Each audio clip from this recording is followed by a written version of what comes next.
चलो बच्चों, आ गए सब। सबको मेरी नमस्ते। सबका शुभकामना। बैठ जाइए। आज सुनिए, एक नई कहानी मैं आपके लिए लेके आई हूँ। ये भी बच्चों की है। एक अच्छा सा जंगल था जिसमें एक रंग बिरंगी चिड़िया रहती थी।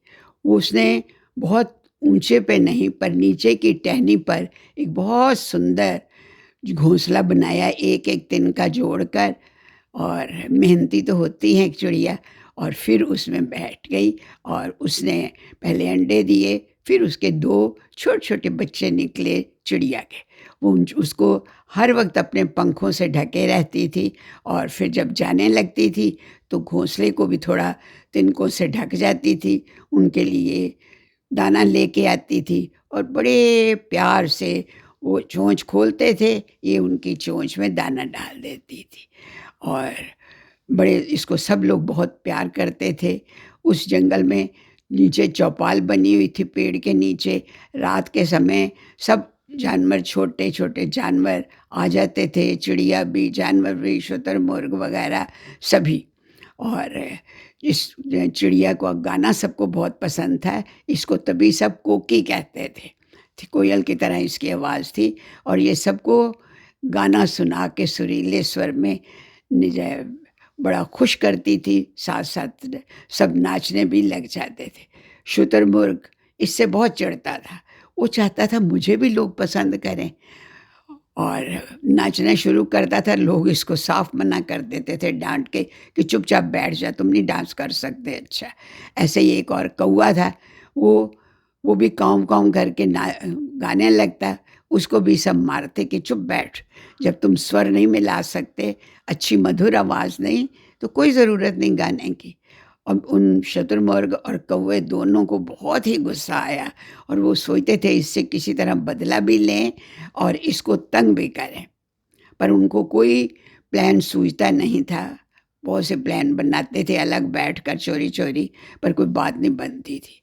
एक दिन उन्होंने देखा कि एक शिकारी पेड़ के पास खड़ा होकर बड़े ध्यान से उसके देख रहा है हरकत को कि बच्चे, छोटे-छोटे प्यारे-प्यारे बच्चे घोंसले में हैं और चिड़िया कैसे उनको दाना खिला रही है। अब उसके दिल में आया कि मैं अगर घोंसे समेत इसको ले लूँ, तो बच्चों को आगे पाल लूँगा और ये चिड़िया मेरे पास आ जाएगी। मैं वो ले आऊँगा पिंजरा, उसको बहुत अच्छे दामों से बेच दूँगा। तो ये भी बिक जाएगा, पैसे आ जाएँगे और 2 बच्चे जो हैं वो बड़े होकर चिड़िया बड़ी बन जाएँगे। ये सोच के वो खुश हो रहा था। तभी शुतुरमुर्ग ने और कौवे ने उसको देखा और वो खुश हो गए कि चलो एक और साथी हमें मिल गया। उसको भी दोस्त बना लिया और कहा हम तीनों मिलके कल यही काम करेंगे। हम ऊपर जाकर, कौवा ऊपर जाएगा, मैं नीचे से ही हिलाऊँगा पेड़ की टहनी को और घोंसला नीचे गिर जाएगा, आप उसको पकड़ लेना और फिर लेके आना पिंजरा। उसमें जब वो चिड़िया आ जाएगी तो उसको भी पकड़ लेना और डाल देना। तो हम लोग सब बड़े खुश-खुश रहेंगे, सारे हमारे काम हो जाएँगे। तो समय पर दूसरे दिन शिकारी आके बैठ गया धाक लगाकर कि किस वक़्त चिड़िया यहाँ से जाए और वो अपने सारे काम करे। जब चिड़िया चली गई तो कौवे ने जाकर अपने प्लान के मुताबिक जो उसका घोंसला नीचे गिरा दिए धीरे से। शुतुरमुर्ग ने उसकी मदद की क्योंकि उसकी तो गर्दन लंबी होती है ना। और जब शिकारी के पास घोंसला आ गया तो उसने पकड़ के बड़े प्यार से उसको, तौलिया लाया हुआ था उससे ढक दिया। जब चिड़िया आई, ऊपर गई, टहनी पे देखा बैठी, उसको कोई दिखा ही नहीं। बहुत उसको बुरा लगा।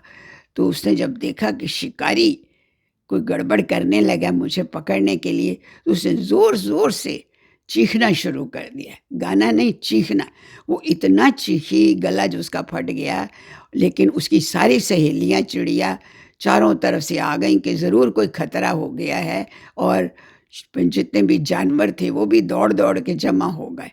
इतना वो चिल्लाई और सारी चिड़िया उस शिकारी के इर्द-गिर्द हो गई और उसको नोचना शुरू कर दिया।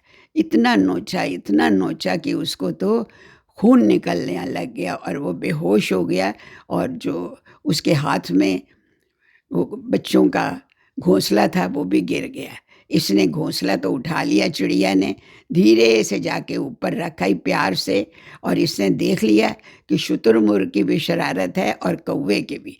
ये भाँप गया शुतुरमुर्ग भी, वो तो कहीं छुप गया ज़ोर से और कौवा उड़ गया डर के मारे कि अगर हम पकड़े गए तो हमारी तो आज बहुत ही मरम्मत हो जाएगी।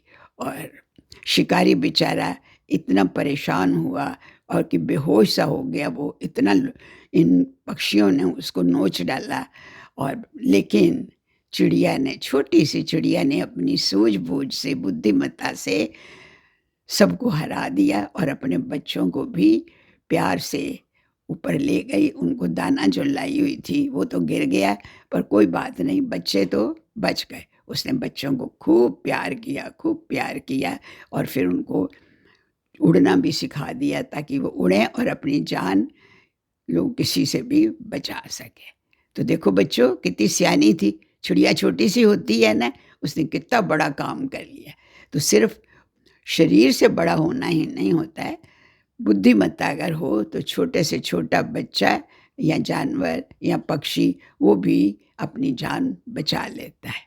अच्छी लगी कहानी? अच्छी लगी तो हमें बताइएगा और किस तरह की आपको कहानी चाहिए वो आपके सामने पेश की जाएगी। Bye bye.